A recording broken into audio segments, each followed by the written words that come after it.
Previous part में आपने समझ लिया होगा स्टूडेंट्स कि ट्रिग्नोमेट्री रेशियोज कैसे काम करते हैं। राइट एंगल ट्रायंगल में हमें क्या देखना होता है, उसके थ्री साइड्स को हम कौन से पार्ट में डिवाइड करते हैं। अगर आपने नहीं समझा है फिर से आपसे रिक्वेस्ट है पहले कि प्रीवियस वीडियो को अच्छे से देखो ताकि आपको समझ में आ जाए कि ट्रिग्नोमेट्री रेशियोज में एक्यूट एंगल्स का क्या काम है, राइट एंगल का क्या काम है, आपको अच्छे से समझ में आ जाएगा। अब हम करते हैं ट्रिग्नोमेट्री रेशियोज। ट्रिग्नोमेट्री रेशियोज को एक बार और करते हैं और समझते हैं उसको कि कैसे काम करते हैं। मान लीजिए हमने इधर पी क्यू आर, ये पी क्यू आर एक राइट एंगल ट्रायंगल हमने ले ली, और जो क्यू है इसको तो भूल जाओ कि इसके ऊपर कोई काम आएगा। अभी तो इसके ऊपर कोई काम नहीं आएगा। ट्रिग्नोमेट्री रेशियोज में जो बेस है इसका, जो अब हम समझेंगे कि ट्रिग्नोमेट्री रेशियोज में ट्रायंगल के अंदर यूज करते हुए जो ये 90 डिग्री वाला एंगल है इसके ऊपर कोई काम नहीं होगा। ये सिर्फ हमें क्या बताने के लिए है, ये हमें बताने के लिए कि इसके सामने जो इसके सामने साइड पड़ती है उसको हम क्या बोलते हैं, हाइपोटेन्यूस बोलते हैं। बस इसका ये काम है। काम किसके ऊपर ज्यादा होगा, एक्यूट एंगल्स पे, जो ये पी और आर बच गए। कुछ और नाम होता तो वो आ जाता, ठीक है। अगर मेजरिंग दी होती, डिग्रीज दी होती तो डिग्रीज आ जाते, कुछ भी आ जाते, बट ये दोनों पक्का इन दोनों के ऊपर ही काम होगा, पी और आर के ऊपर। तो करते हैं, हमने 6 ट्रिग्नोमेट्री रेशियोज पढ़े थे। कौन से हैं वो, सीरीज वाइज बोला था आपको कि सीरीज वाइज कर लेना, ताकि अब जब आपको फॉर्मूले लिखवाऊंगा तो समझाऊंगा भी फॉर्मूले, तो फॉर्मूले को समझते हुए आपको अच्छी तरह से समझ में आ जाएगा ये। तो देखो कैसे करना है इसको सीरीज वाइज। पहले आता था साइन, फिर आता है कोस, फिर आता है टेन, उसके बाद आता है कोसिकेंट, उसके बाद आता है सीकेंट, जिसको सेक बोलते हैं, सेक लिखते सेक है, सीकेंट बोलते हैं। कोसिकेंट को कोसेक लिखते हैं बट कोसिकेंट बोलते हैं। और सिक्स्थ आखिरी था हमारा कोट थीटा या कोट। तो ये 6 ट्रिग्नोमेट्री रेशियोज हैं। एंगल्स के अकॉर्डिंग देखना अब कि कौन सी ट्रिग्नोमेट्री रेशियोज बनेगी। अलग अलग ट्रायंगल्स में अलग अलग टाइप की अलग अलग साइड्स हो सकती हैं इसकी। कोई जरूरी नहीं कि ये 13 का, ये 12 का, ये 5 सेंटीमीटर हो, कुछ भी हो सकती हैं साइड्स। बट साइड्स के अकॉर्डिंग रेशियोज बदलती रहेंगी, बट इनके फॉर्मूले नहीं बदलेंगे। किसी भी ट्रायंगल में इसके फॉर्मूले नहीं बदलेंगे। तो फॉर्मूला को ध्यान से देखना, समझना भी अच्छे से। देखो पहला साइन है। अगर हमने एंगल पी लिया है, मान लीजिए हमने एंगल पहले पी लिया है, अच्छी तरह से देखना, साइन पी। साइन पी का क्या फॉर्मूला होता है, साइन पी का फॉर्मूला होता है opposite side of angle P by hypotenuse. ये फॉर्मूला है किसका, साइन पी का। उसके बाद अगर हम इधर भी कोस पी लिख दिए तो कोस पी का फॉर्मूला होता है, कोस पी का फॉर्मूला होता है, या कोस, जो ये एंगल चेंज हो सकता है, इधर कुछ भी आ सकता है, पी आ सकता है, ये आ सकता है, क्यों, ऑपोजिट साइड ऑफ एंगल जो भी दिया है, ऑपोजिट साइड ऑफ एंगल जो भी दिया है वो ही लिखना है इधर। फॉर्मूला तो बेसिकली हम ये भी कह सकते हैं कि ऑपोजिट साइड बाय हाइपोटेन्यूस होता है। और कोस का formula adjacent side of angle P लिया है तो पी आ जाएगा, बाय में हाइपोटेन्यूस। उसके बाद टेन, अगर इधर भी पी लिया है तो टेन पी का फॉर्मूला, वैसे बता दूं आगे जाके ये फॉर्मूला भी काम आएगा। जो टेन है वो किसके इक्वल होता है, टेन थीटा भी कह सकते हैं। टेन थीटा किसके इक्वल होता है, sine theta by cos theta. Sine theta by cos theta, तो साइन का फॉर्मूला और कोस का फॉर्मूला, इसको अगर शॉर्ट में लिखें, अगर इसी से फॉर्मूला बनाए, साइन से और कोस से फॉर्मूला बनाए हम,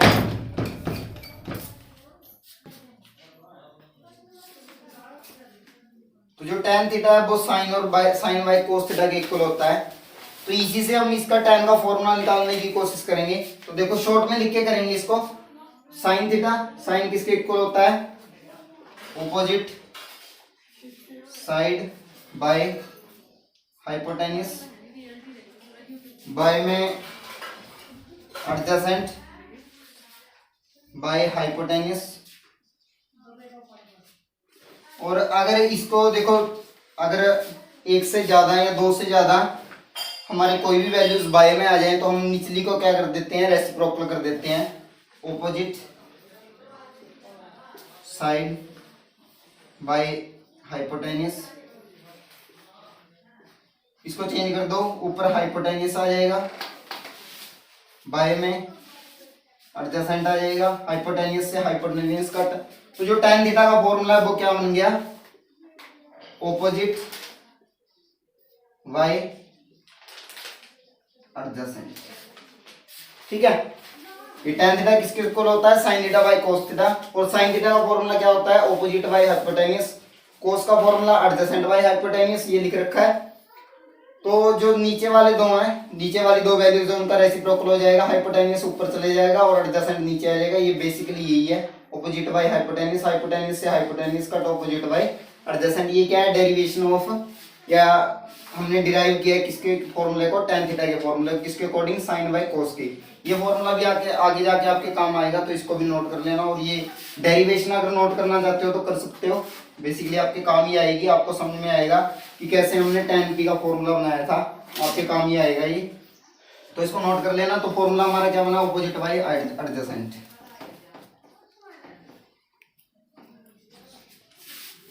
ऑपोजिट साइड ऑफ, एंगल कौन सा लिया है, P लिया है तो P आ जाएगा, बाय में adjacent side of angle P।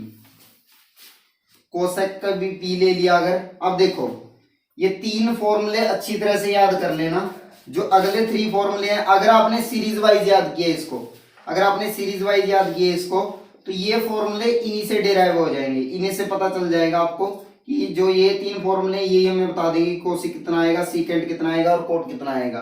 ठीक है, तो साइन अगर ये है, कोस ये है और टेन ये है अगर, तो देखो पहला जो फोर्थ है वो किसके इनवर्स में होता है, या किसका रेसिप्रोकल होता है, या किसके उल्ट होता है, ये होता है कोसिकेंट होता है साइन के उल्टा। हम ये कह सकते हैं कि साइन का उल्टा क्या होता है, 1 बाय कोसिकेंट, ये कह सकते हैं। ये भी कह सकते हैं कि साइन का उल्टा कोसिकेंट या कोसिकेंट का उल्टा sign.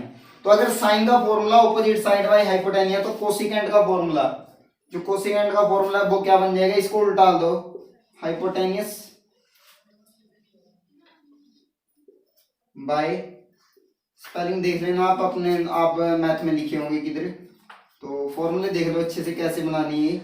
Opposite side of angle, क्योंकि इधर P लिया है तो P आएगा। सेक का फॉर्मूला, सेक का फॉर्मूला अगर आपको कोस का फॉर्मूला पता है कि एडजेसेंट बाय हाइपोटेन्यूस है, तो सेक किसका उल्टा होता है, सीकेंट किसका उल्टा होता है, कोसिकेंट के उल्टा होता है या कोस के उल्टा होता है। तो कोस का फॉर्मूला अगर एडजेसेंट बाय हाइपोटेन्यूस है, तो सेकेंड सीकेंट का फॉर्मूला क्या होता है, hypotenuse by adjacent side of angle P। बड़ी खबर एक बंद करी। कोट किसके उल्टा होता है, tan के उल्टा, तो इसको उल्टा कर दो। कोट किसके उल्टा होता है, tan के उल्टा, उल्टा कर दो इसको, क्या आएगा, adjacent side of angle P by opposite side of angle P। अब याद रखना अच्छे से ये फॉर्मूले आपके, और इन फॉर्मूलों की वैल्यूज कैसे पुट करनी है इनको पढ़ो, ये फॉर्मूलेस को पढ़ो और देखो अच्छे से, इसको देखो ट्रायंगल को, जो ट्रायंगल दी हुई है, और उससे फॉर्मूला बना सकते हो आप, वैल्यूज बना सकते हो। कैसे, opposite side of angle P, angle P की ऑपोजिट, ऑपोजिट मतलब सामने, सामने क्या पड़ता है, क्या हुआ, तो इधर आ गया क्या हुआ, बाय में हाइपोटेन्यूस बेसिकली क्या होगा, PR होगा इसका। Adjacent side of angle P, adjacent कौन सी होती है, P की एडजेसेंट दो साइड्स हैं, एक PR और एक PQ। हमें पता है कि PR क्या है, इधर हाइपोटेन्यूस है तो इसको एडजेसेंट कह ही नहीं सकते, तो दूसरी एडजेसेंट कौन सी आ गई, PQ आ गई, तो PQ इधर आ जाएगा, हाइपोटेन्यूस क्या आ गया, PR। Opposite side of angle P और बाय में एडजेसेंट, ऑपोजिट क्या है, P के ऑपोजिट क्या हुआ, एडजेसेंट क्या आ गया, PQ, उसके बाद अगला है कोसिकेंट। ये तो ऊपर से देख देख के भी कह सकते हो। कोसिकेंट किसका उल्टा होता है? साइन का उल्टा। देखना देख लो, कोई दिक्कत नहीं है। आप ऐसे भी देख सकते हो कि हाइपोटेनियस पी आर है, ऑपोजिट साइड क्या है, क्या हुआ है, ये भी लिख सकते हो। पर वैसे ही देख सकते हो आप कोसिकेंट साइन का उल्टा। साइन का उल्टा क्या आएगा? साइन क्या आया था हमारा? इस ट्रायंगल के अकॉर्डिंग। अगर ट्रायंगल बदल गई तो इसकी वैल्यूज बदल जाएंगी, बट ये वैल्यूज, ये फॉर्मूले ऐसे ही रहेंगे। ये फॉर्मूले ऐसे ही रहेंगे, ये वैल्यूज बदल जाएंगे, क्योंकि ट्रायंगल के जैसे जैसे पॉइंट बदलेंगे इधर भी नाम बदलता रहेगा, क्योंकि एंगल बदलेगा तो नाम भी बदलता रहेगा। उसके बाद क्योंकि हमारा कोसिकेंट साइन के उल्टा होता है, तो साइन का उल्टा क्या आ गया? क्या हुआ बाय पी आर था। इसका उल्टा क्या आ गया? पी आर बाय क्या हुआ? सीकेंट किसका उल्टा था? कोस का उल्टा। कोस क्या है? P Q by P R है, तो इसका उल्टा क्या आ गया? P R by P Q. Cot किसका उल्टा होता है? टेन का, तो इसका उल्टा आ गया पी क्यू बाय क्या हुआ। इनकी जो जो वैल्यूज आपके पास आएंगी, क्वेश्चन साइड की मेजर होती हैं 13 सेंटीमीटर, 5 सेंटीमीटर, जो भी दी हुई हैं, इधर वैल्यूज पुट कर करके आप आंसर निकाल सकते हो। आसान रहेंगे आपके पास। इस पार्ट को बहुत अच्छी तरह से समझ लेना। आपको ट्रिग्नोमेट्री के ये फॉर्मूलेज, एडजेसेंट बाय हाइपोटेनियस से ये वाले फॉर्मूले आपको मतलब कि ट्रायंगल पे कैसे यूज करना होता है, इसमें आपको कोई भी दिक्कत नहीं आएगी। कोई भी दिक्कत है तो कमेंट बॉक्स आपके पास है, उसके अंदर कमेंट करो, अलग से सेपरेट वीडियो बनाएंगे, आपको अच्छे से समझ में आ जाएगा। इतना आसान ट्रिग्नोमेट्री है हमारा, तो नोट कर लेना। Thank you students. Subscribe my channel, please subscribe my channel, और लाइक करो वीडियो को, शेयर करो, ताकि आपके दोस्तों को भी अच्छे से समझ में आ जाए और आपको भी समझ आ जाए।